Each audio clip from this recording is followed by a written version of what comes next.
অমুসলিমরা আমাদের কাছে নিরাপদ ছিল না ওই আওয়ামী দূষরদের কাছে, কারণ ওরা রাতের বেলায় মন্দিরে হামলা করত, সাপ হইয়া সুবল মারত, দিনের বেলা ওরা উজা হয়ে আবার জারা দিত।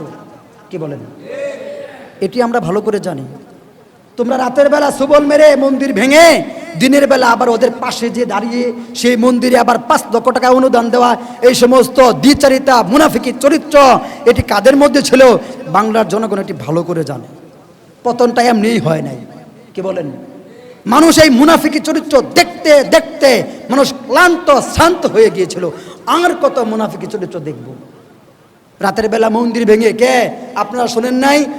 ওই চট্টগ্রামে রামু বৌদ্ধ মন্দির ওরাই হামলা করেছে, তদন্তে প্রমাণিত।